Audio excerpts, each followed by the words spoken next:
Hello, this is Vlad and a new story from my channel, Amazing Life Stories. Come on, calm down, Larissa called out. Both of them. The two boys, about to escalate from a verbal altercation to a physical one, turned to her. Their faces showed confusion and even a hint of offense. The younger one stepped forward decisively. "What's with both of them?" he asked defiantly. "Actually, Sasha started it. Every time we start figuring out who started it, it turns out it's you." Laura shook her head. "Well, you're long past kindergarten for that to matter." "Well, let's say he started it, and you be smart and finish first. Maybe I should apologize to that idiot too?" Quote. The boy asked heatedly. "You should at least apologize to your brother for what you just said," Larissa replied sternly. "And I don't want to hear that in front of my brother again," her son snorted. "He's not even my brother. I don't understand why they took him from an orphanage. I heard it's only the children of alcoholics and criminals who grow up just like him." Quote. Larissa exhaled slowly. How had he even known his brother was adopted? And where did his father's thoughts come from? She remembered vividly how she'd convinced her husband that they should adopt a child from an orphanage if they couldn't have their own, and heard him repeat the same arguments, word for word. It was possible, of course, to think that his father had instilled these thoughts in Kolia, but she didn't want to believe it. After all, he'd agreed to adopt Sasha. And, as far as Larissa could tell, he'd never regretted it, which meant he should have changed his mind. "How did you know about the orphanage?" she asked sternly. "We'll find out." It was Sasha, not he, who answered. "They'd found the documents on Dad's desk some time ago." "Maybe you want to talk about it?" Laura asked cautiously. "What's there to talk about?" Sasha waved his hand. "I think so. Since you took me in, it means you liked me for some reason. But what will come of this?" Quote. He waved his hand vaguely toward his brother. He made some kind of incomprehensible sound, probably expressing his indignation. And then the boys began fighting again. However, after watching them for a minute, Larissa realized with relief that it looked more like a friendly scuffle than a serious fight. And after a moment's thought, she decisively waved them off. "Let's blow off some steam and sort things out ourselves." Apparently, learning about her origins hadn't caused Sasha any trauma, and that was the most important thing. Frankly, the last thing Larissa wanted right now was to think about anything unpleasant or deal with any unexpected problems. After all, one of the most important days of her life was approaching. Her wedding anniversary. But not just any wedding anniversary, a major one. A whole 20 years together. Sometimes Laurie herself found it hard to believe it had actually happened, that they hadn't broken up after numerous fights or failed attempts to have a child. Although, of course, over all those years, there had been many times when they'd come dangerously close to that point. And yet, they'd managed to stay together for literally half their lives, and this gave her hope that everything would continue to be fine. Naturally, she was preparing for this day. Artyom suggested going out to a restaurant, but Laura rejected the idea. She wanted a warm, home-cooked dinner, decorating the apartment, preparing her signature dishes, and sitting down with the whole family, including the boys. Every detail of the upcoming anniversary had been carefully planned. Her husband could only shrug and leave all the celebratory arrangements to her discretion. It was a little sad. Larissa wanted him to take part in the preparations, but on the other hand, she understood perfectly well how busy he, a successful businessman, was at work. And then the joyous day arrived, not yet the day itself, but merely its eve. The final preparations remained. Some things needed to be set to prepare overnight, the house decorated, and a little tidying up. That's when Larissa discovered a mountain of unwashed clothes. How could she have forgotten about them? There was nothing else to do. She had to sort through this mess and carefully feed them into the washing machine, small batches at a time.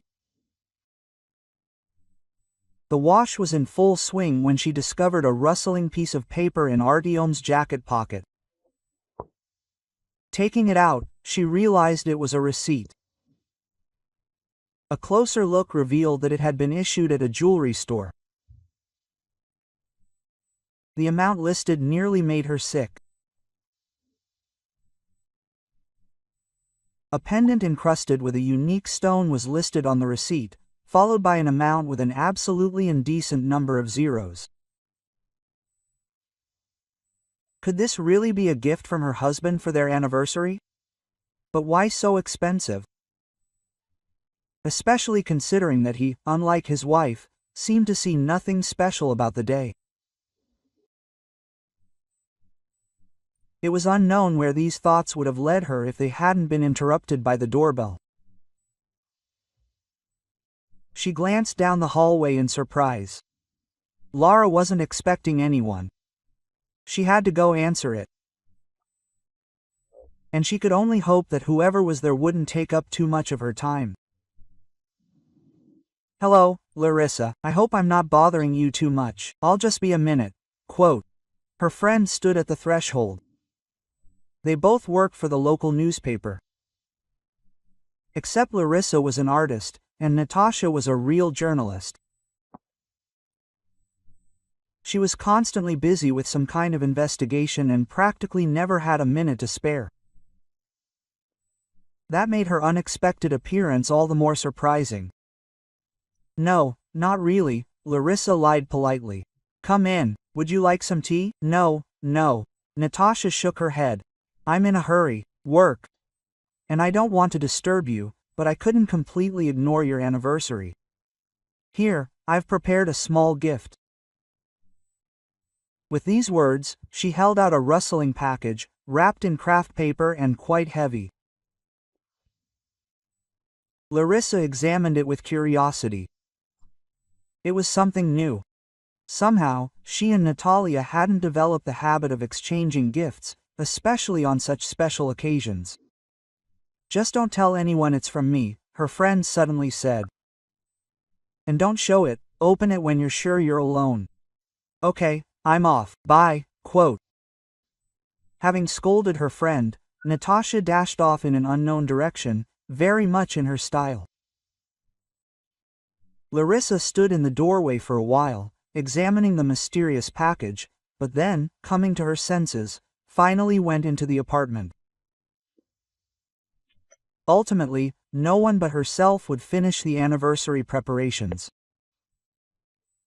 All the oddities that had befallen her in just a few minutes could be thought about later.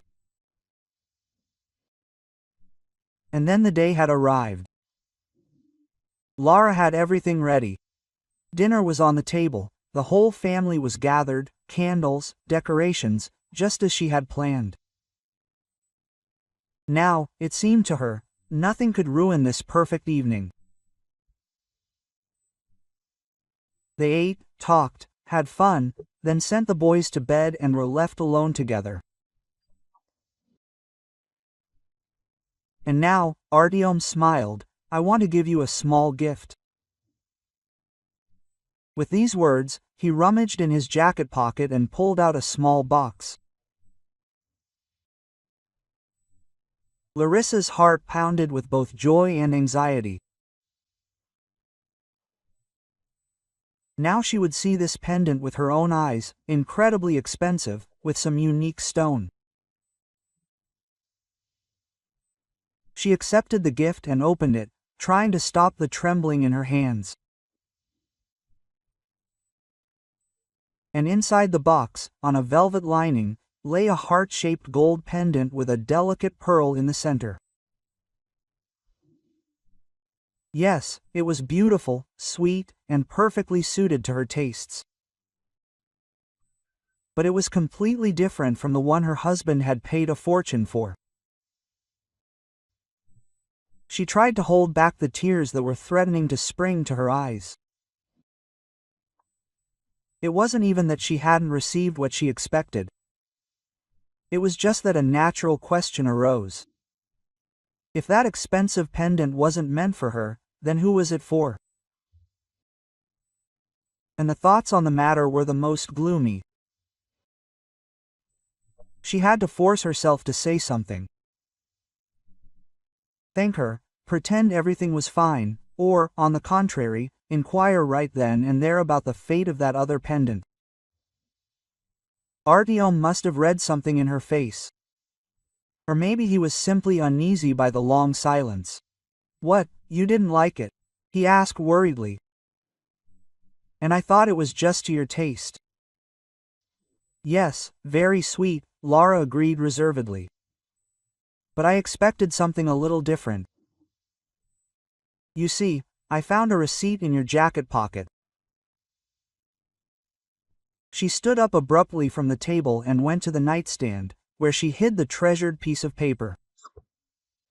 She handed it to her husband and began to watch his reaction. Artyom's expression remained practically unchanged. After a while, he looked up and, to her surprise, smiled broadly. You thought, he said, that I bought this pendant as an anniversary gift. What else was I supposed to think? Laura snorted. Well, you know, Artyom shrugged. Forgive me, but as for me, the occasion isn't very significant for such gifts. You know how I feel about that. Quote, why do we even celebrate a wedding anniversary, and not, say, the moment we met? It's all such convention. No, my dear, I prepared this pendant for a truly special occasion, say, for your birthday. Larissa looked at him intently. The explanation was poor. Her birthday was still more than 6 months away. And the anniversary? Well, it was right there. So why buy a gift so far in advance? It sounded somehow illogical. However, there was absolutely no desire to escalate the conflict. The rest of the evening passed awkwardly. Neither of them mentioned the ill-fated pendant again. But the tension hung in the air. Both were dissatisfied. And as soon as Artyom fell asleep, Larissa tiptoed out of the bedroom, then crept to the same ill-fated nightstand. Her husband never looked in it, and it was the perfect place to keep secrets.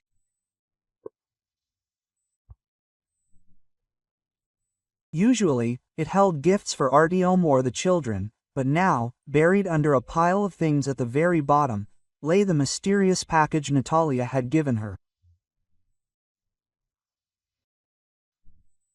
Laura herself didn't know why she decided to unwrap it now.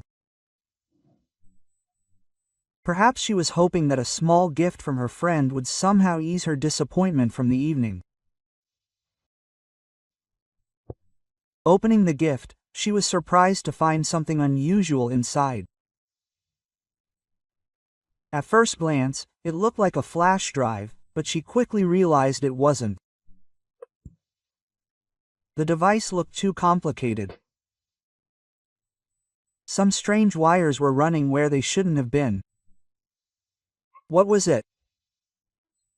After fiddling with the packaging a bit more, Larissa finally found what she was looking for, a note. I understand how surprised you might be, Natasha wrote. And I don't know what exactly you expected to see. I'm sorry, I couldn't think of another way to safely hand you this thing. It had to be done without arousing suspicion. Quote, Larissa exhaled loudly, although in reality she wanted to scream. What, they were in cahoots there or something? Why do they have to turn such a bright and festive day into some kind of incomprehensible spy game? The thing you're holding. An audio recorder. A device for recording sound, a very good one, with a noise reduction system and wireless data transmission. I ask you to install this thing in your husband's office so that he won't notice it. I'm sorry, but I suspect that something is fishy in his affairs. Believe me. At this point, Larissa broke out in a cold sweat. She knew Natasha as a brilliant investigator who never did anything without reason and rarely made a mistake in choosing a target. Since it came to surveillance, it means she has serious grounds to suspect Artyom. Really? What? Clearly something not very good. Perhaps, if not for the incident with the check, Larissa would have simply dismissed her suspicions and, at their next meeting, advised her friend to find something else if she had nothing to do. But right now, she herself was ready to believe that something was fishy with her husband's affairs.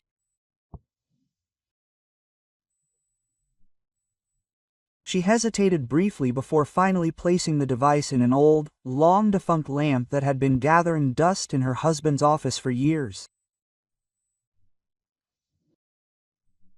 She really didn't want to destroy her familiar world. But it was already cracking, and the only thing that could somehow glue it back together was, oddly enough, this very device. After all, if Artyom was innocent, he would prove it. Good afternoon, can I help you with something? The salesman's gaze was warm and friendly. However, Larissa could almost physically feel his eyes boring into her, assessing her. Was it okay? What she's wearing, how expensive her jewelry is, how much money she can leave in his shop if he's polite and convincing enough.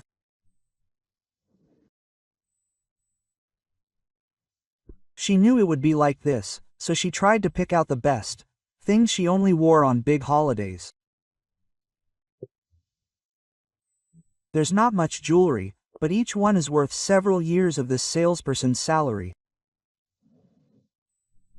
The bigger the fish he considers her, the more willing he'll be to share information.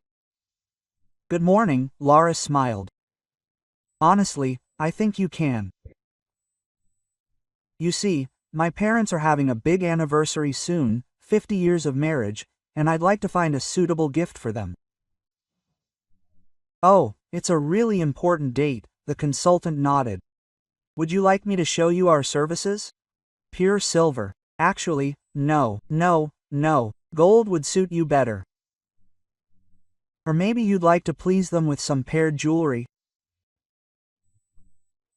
To begin with, I'd like to find out the answer to one question, Larissa said thoughtfully. Quite a delicate one. You see, I think my husband has already come to your store with the same goal, and I didn't want the gifts to be the same. And he doesn't want to tell me exactly what he got for the gift. Well, like, a surprise. What kind of surprises are they? It's somehow illogical, the seller politely agreed. So you want to know what exactly he bought from me? Exactly, Larissa smiled. Look, this man came to see you. With these words, she showed him a photo on her phone, one of those taken at a photo shoot for their previous anniversary. She deliberately chose a joint photo so that there would be no doubt that she was interested in her husband. I remember him, the seller drawled. It seems he was here a couple of weeks ago, but I don't think his purchase has anything to do with your parents. He said he needed a gift for an important client.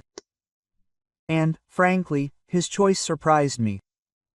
Although, who knows what kind of clients they are and how much they need to be cajoled. Do you mean an expensive pendant? Quote.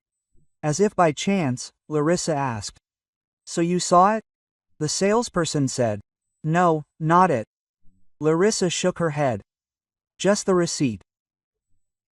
And I thought that this little thing could have been bought specifically for my mother, that's why I decided to contact you. Frankly speaking, yes.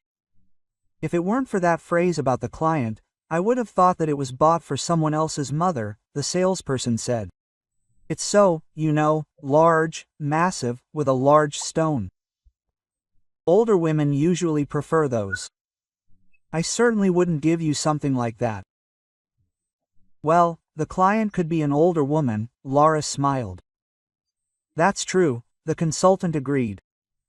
But it's also possible that your husband was trying to trick me too. Who knows? Maybe he was embarrassed to admit that he was buying it for his mother-in-law. Okay, I understand, Larissa smiled. I'll look around then. If I happen to see the same pendant, you should let me know just in case. No, that's unlikely, the salesman shook his head. We only had one. Larissa leaned over the display case and pretended to carefully examine some jewelry. Her head was spinning. She tried to think logically, but it wasn't working very well. Everything was somehow unclear, and absolutely nothing added up. Artyom had bought a piece of jewelry more suitable for an older woman, and it clearly wasn't a birthday present. She couldn't stand such things, but it was also odd to assume he bought it for his mistress. She was hardly a woman of respectable age. She would likely be younger than his wife and even less fond of such jewelry. But then it became completely unclear why he'd bought this pendant as a gift for his mother. Or maybe he really was for a client, but it was somehow too expensive. Larissa tore her gaze away from the display case and looked out the window, trying to somehow connect all these disparate threads. She was struggling. And then she saw something that completely drove her from her thoughts. A car pulled up not far from the store. A very familiar car. She would have recognized Artyom's car among 1,000, even though she knew nothing about them. Larissa thought she should leave before her husband noticed her there. However, the next moment she literally froze in place. Artyom got out of the car, walked to the back door, and opened it. Then he offered his hand, and, leaning on it, a woman climbed out. A rather young brunette with a very striking appearance, exactly her husband's type. Larissa's heart went cold. Her suspicions about his mistress were coming true. Really? She tried to push the thought aside, trying to find some other explanation for what was happening. After all, maybe her husband, being a gallant man, had simply decided to give a colleague a ride home, or even a complete stranger in a difficult situation. But even this saving thought was quickly dashed by harsh reality.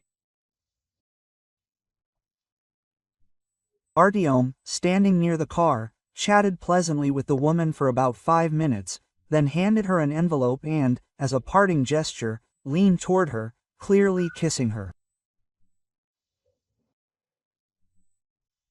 Larissa no longer had any doubts. She returned home, completely lost, with no idea what to do next. Something in her soul screamed, "Leave him right now." But how? 20 years of life, 2 children. But was it really? Was it really necessary to cross out all of that just because her husband fell for someone else's charms? Or maybe it wasn't serious. Well, it happens. A man has fun on the side, and then still runs home. These two feelings warred within her, and Lara didn't know what to do. After all, if you think about it, that kiss didn't resemble a passionate, ardent expression of feelings. She, of course, didn't see the details, but it seemed to her that it didn't last long. And it wasn't a fact that it was on the lips. And maybe it will turn out that this girl is actually a niece or some distant sister. Or maybe she's just trying to calm herself down. Quote, "Mom," Kolia's voice suddenly pulled her out of these strange thoughts. "Sashka seems really bad." "What?" Sarah perked up. Quote, "Why do you think that?"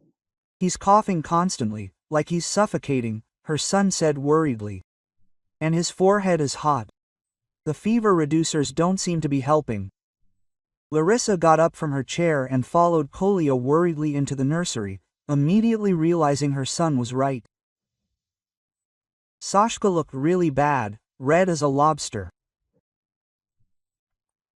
He was sweating profusely and coughing incessantly, barely finding a moment to breathe. Quote, "It's cold," he complained, clearing his throat. And Lara clearly heard his teeth chattering.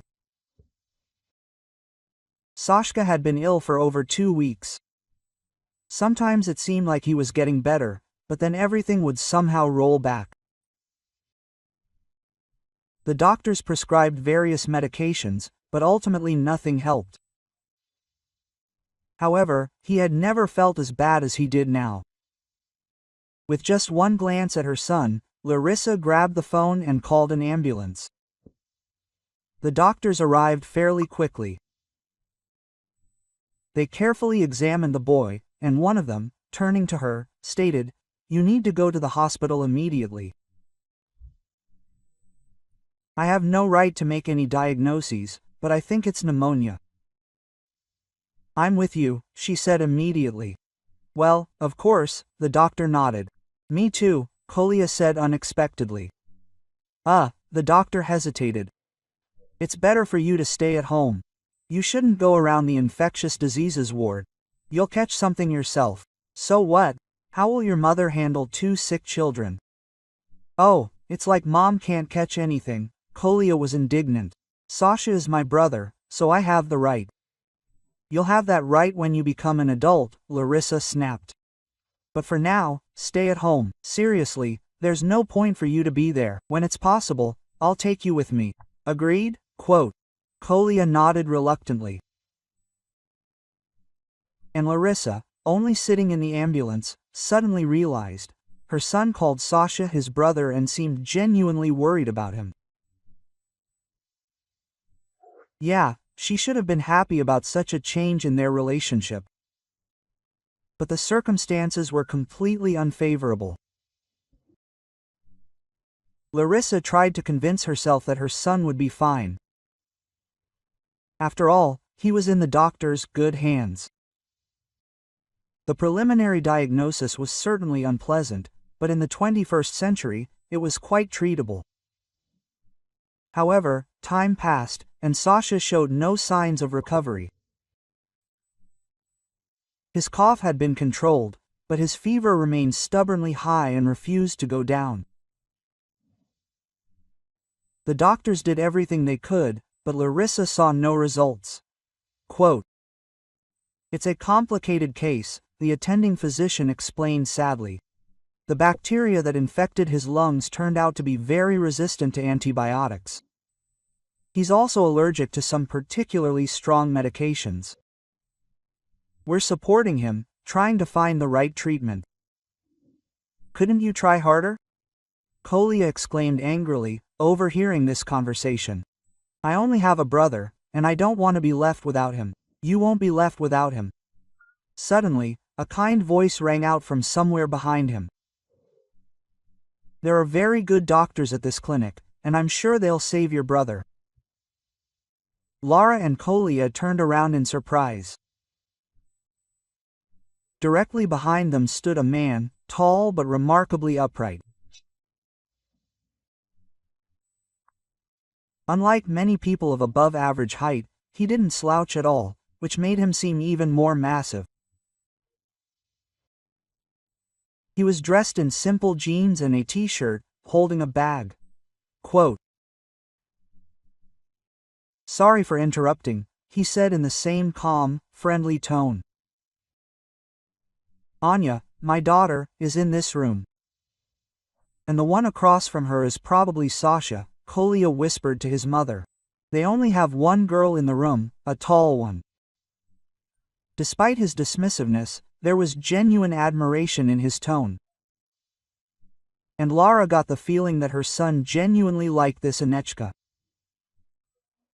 And upon learning that this man was her father, he immediately warmed up to him as well. From then on, they would meet occasionally when they came to visit their children.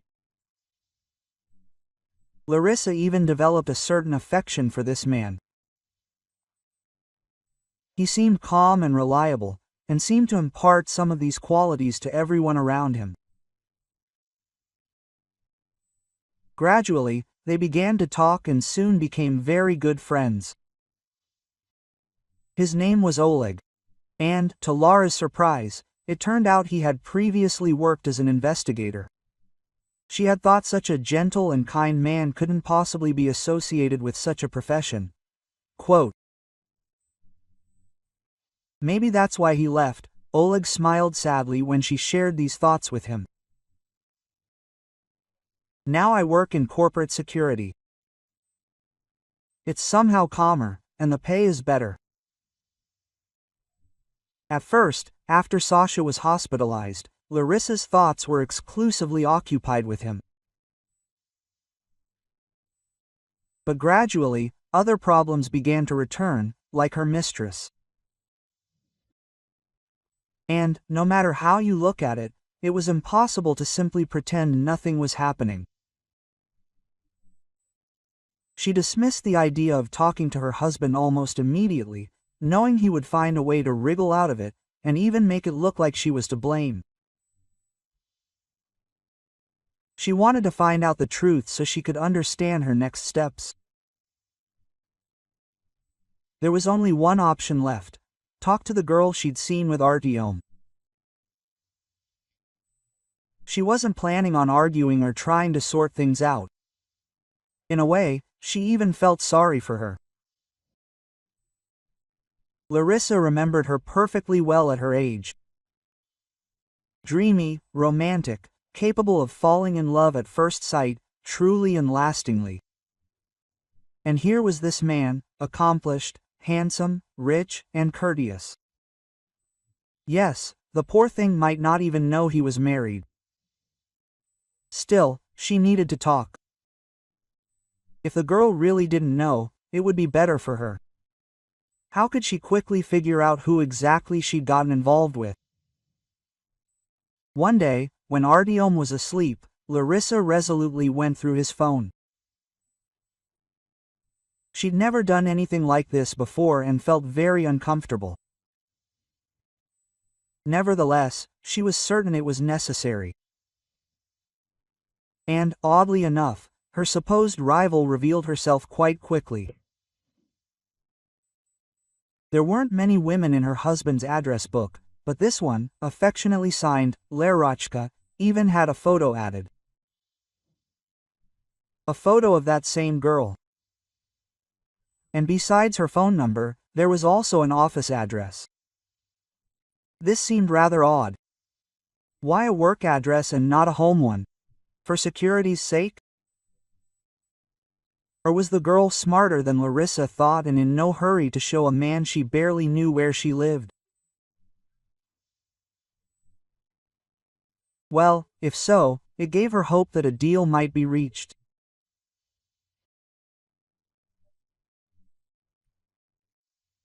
The very next morning, Larissa went there and found a small one-story house, entirely occupied by a single organization, a charitable foundation dedicated to helping children with serious illnesses. How on earth had Artyoma managed to connect with someone who worked at such a place? Quote, "Hello," Lara politely greeted the girl at the reception desk. "Can I see Valeria?" She was largely relying on luck. She knew nothing except perhaps her name. And even then, she couldn't be sure it was real. But if so, surely nothing more would be needed in such a small company. Quote, "What's the matter?" the secretary asked, without trying to clarify anything else. "Personal." "Well, we don't have any others here," the girl smiled a little sadly. "At least state your first name so we can identify you." After a brief hesitation, Larissa introduced herself. She also gave her last name. If her mistress knew her, she'd be more likely to agree to accept. Well, at least out of curiosity about the relationship of the stranger who had come to see her. The secretary meanwhile left, making a note in her notebook. She didn't have to wait long. The girl returned literally a few minutes later and gestured for them to enter the office. Lara felt triumphant. The first stage of her plan had succeeded, but at the same time, there was a certain dread. What would this conversation bring? Was she ready to hear it? Quote, "Hello," Valeria said calmly. She sat at her desk, her posture rather tense, staring intently at the uninvited visitor. Quote, "I understand you're Artyom's wife," she added. "Well, yes," Larissa said involuntarily, forgetting even to say hello. "So you know he has a wife?" "Of course I know," Valeria sighed. "A wife, 2 children, one of whom is adopted. It's simply beyond her comprehension how such a family man could commit such terrible acts. But nevertheless." Larissa suddenly realized that she didn't understand anything at all. Valeria's behavior, her words. It was as if she knew Artyom had a mistress, but she wasn't one herself, and as if she wasn't the least bit touched by the fact that her lover's wife had come to see her. Quote, "I don't understand," Larissa said, confused. "If you know everything and condemn my husband, how can you act like this yourself? I thought you were young, inexperienced, and didn't know what you were getting yourself into." To her surprise, Valeria laughed. It wasn't funny, though, more hysterically. "And I'm a young idiot who didn't realize what she'd gotten herself into for a long time.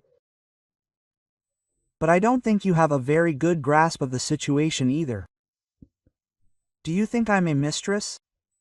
I don't know what made you think so, but I'm not." Quote, "How so?"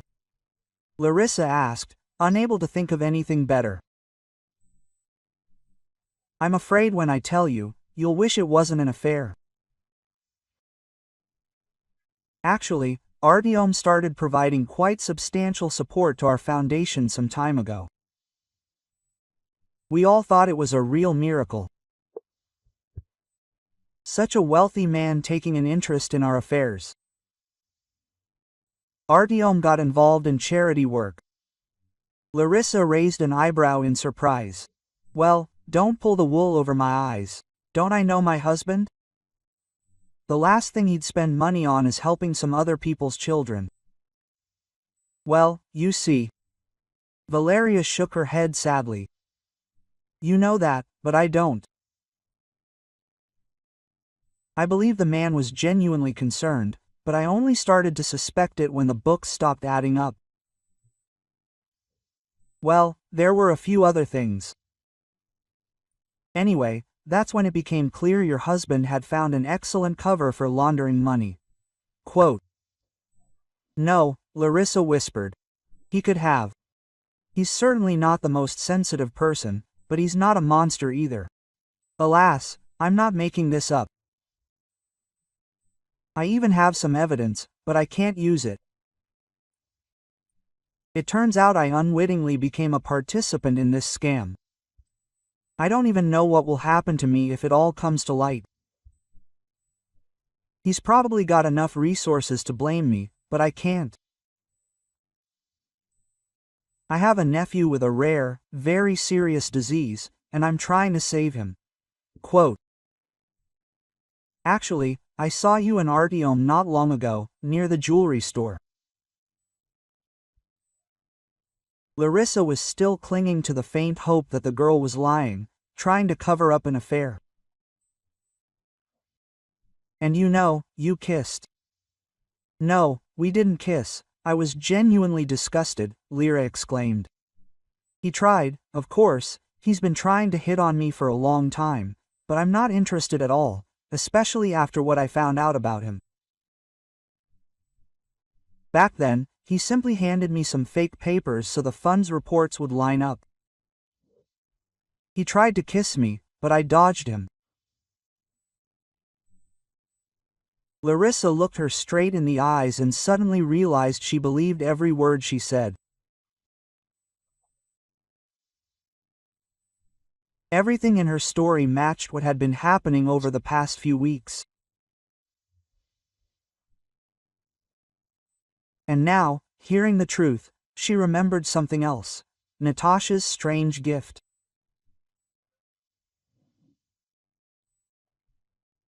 With everything that happened later, she'd practically forgotten about this trinket, but now she remembered.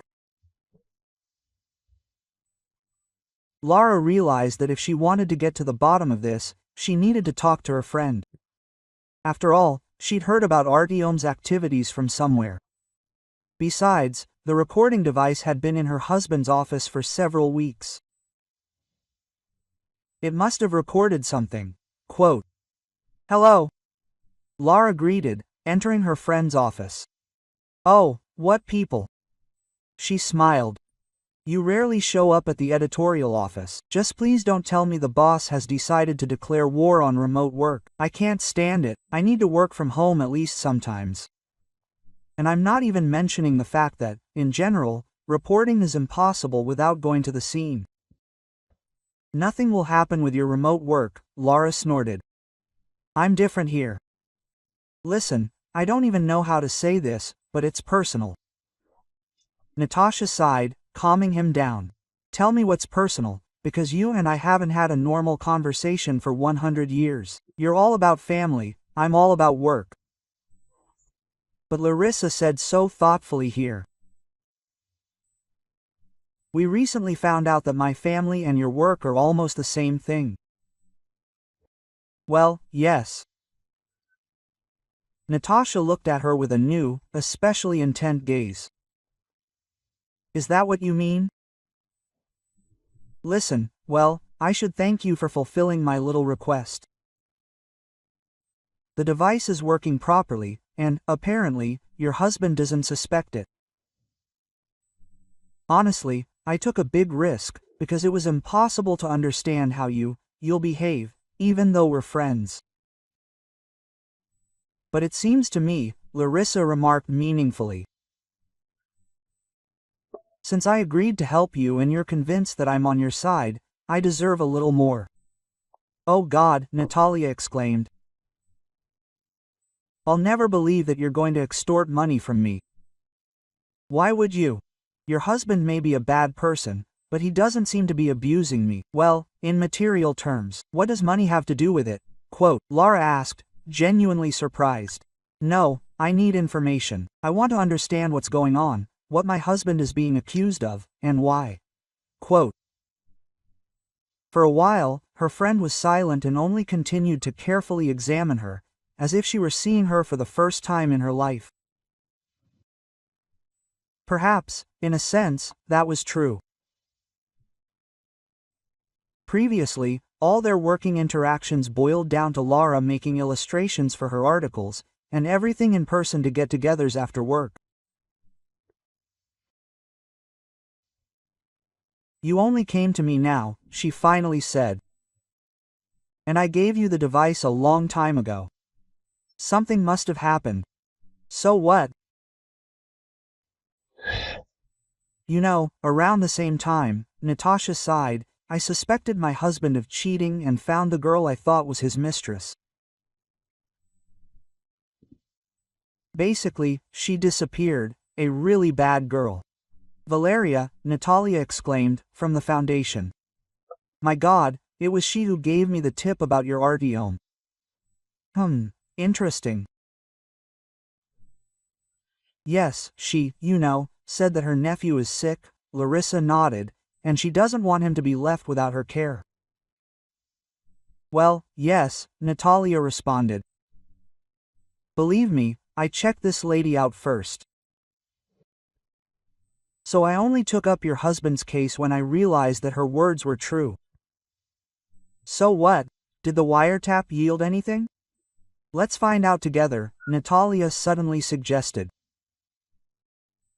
She pressed a few keys on her computer, something the sound clicked and rustled through the speakers.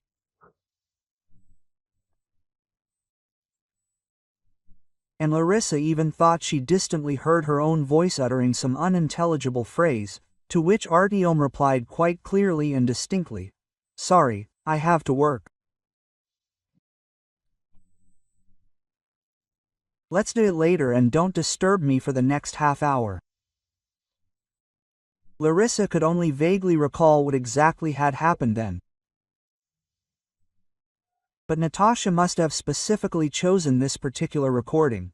Quote, Yes, I'm telling you, don't worry about it, I've got everything under control. The shipment will be processed as humanitarian aid for that stupid children's fund, without inspections and, of course, without any duties. Everything was as agreed, more crackling and rustling. And other than that, nothing. Pretty soon Larissa realized her husband was talking on the phone. And during these pauses, he was listening to what the other person was saying. Quote, Otherwise? Artyom said smugly. This is the Foundation's chicken with her idiot nephew. Count her in. There won't be any problems with her. Another pause.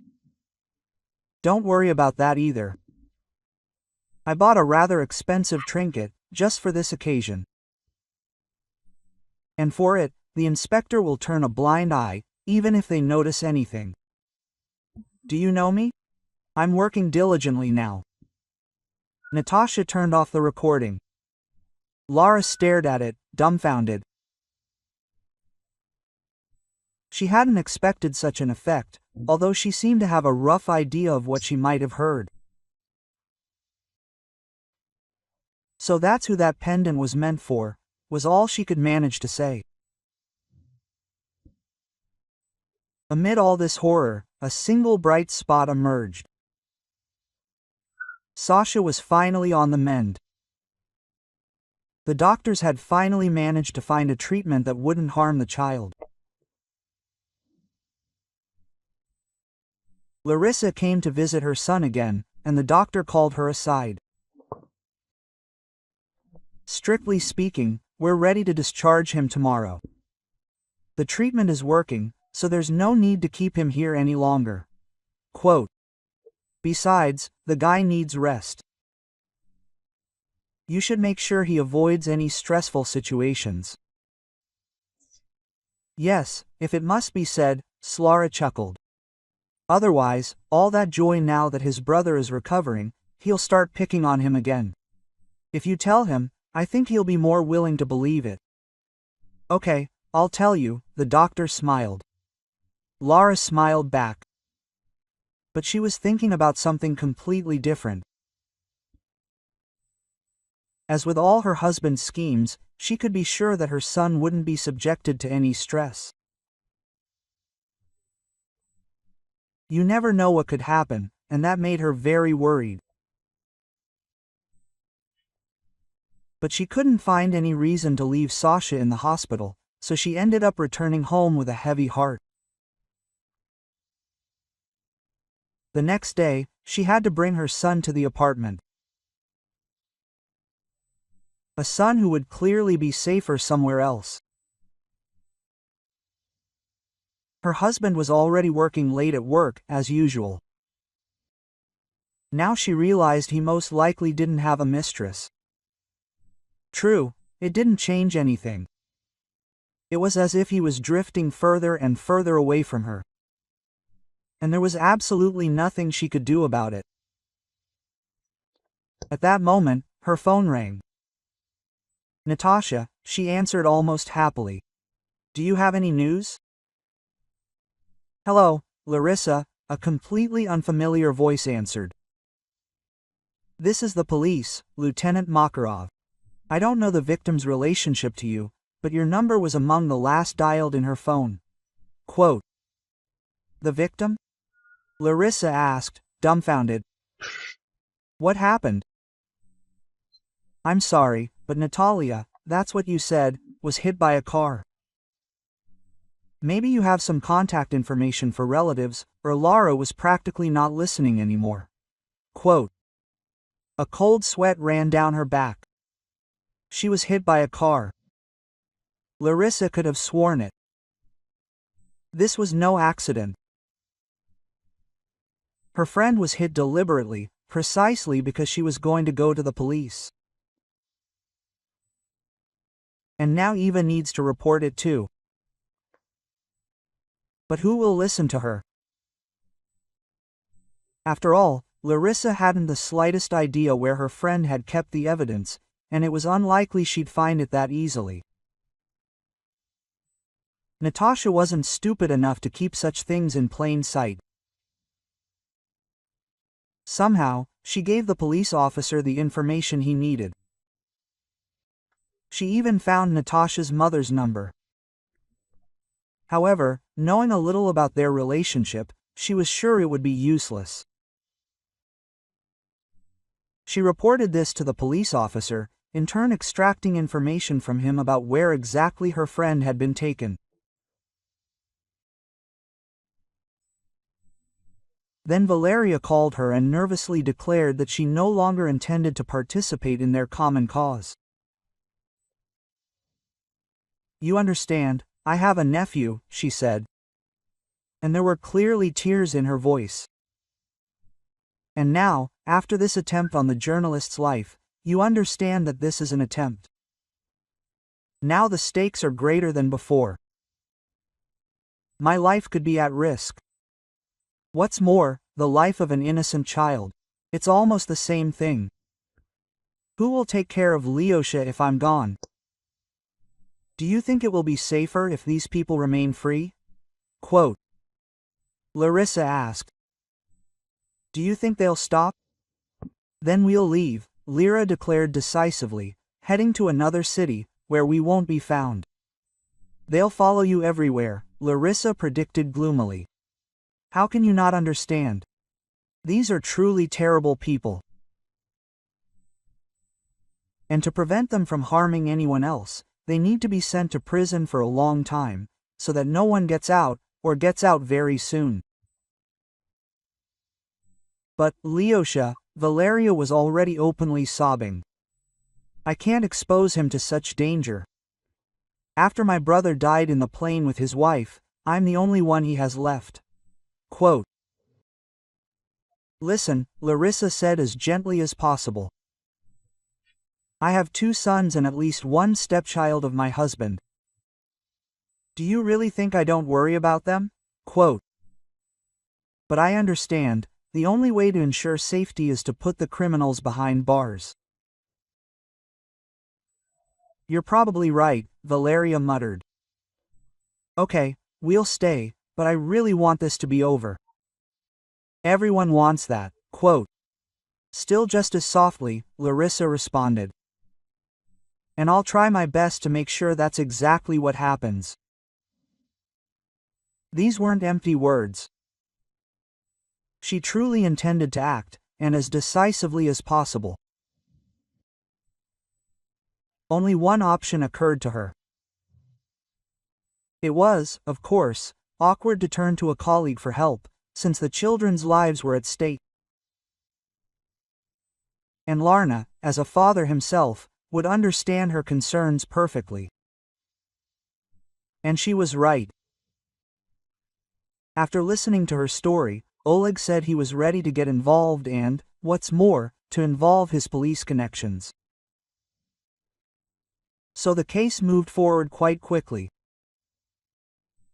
Witnesses were found who had seen the car leaving the scene of the accident. Part of his license plate was splattered with mud, but Laura unmistakably recognized her husband's car from the general description. This was sufficient grounds to arrest Artyom. He had made a deal with the investigators and given up all his accomplices. He had also hired a rather competent lawyer. He tried his best to make it look like his client had accidentally hit someone and then left the scene because he panicked. The case, seemingly so obvious, was falling apart right before their eyes. There was insufficient evidence against Artyom. Moreover, Lyra had become stubborn again, refusing to testify in court. With great difficulty, Larissa finally managed to get her back for the stand, thereby at least delaying her husband's release. "Wake up, please," Larissa begged Natasha, sitting by her hospital bed. "We can't do it without you. Only you know where all the evidence is." Quote. But her friend remained deaf to her persuasion. However, as Laura noticed, one of the orderlies showed obvious interest in Natasha. It was thanks to him that the girl regained consciousness. As it turned out later, Dmitri talked to the patient in a coma every night, simply telling her about his life, his own difficulties, and his victories. And when Natasha woke up, she told Larissa the location of the hiding place. Larissa also presented the records found there to the court. Nothing could be done against such evidence. So Artyom, like his accomplices, received a hefty sentence. Larissa, having divorced her husband, soon began dating Oleg, and then married him.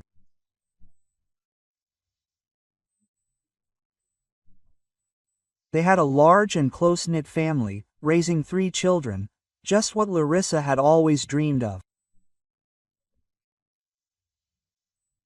And Natasha, after some time, linked her life with Dima. If you like the story, please support me with the thumbs up button. It's just one click for you, but it means a lot to me. All the best.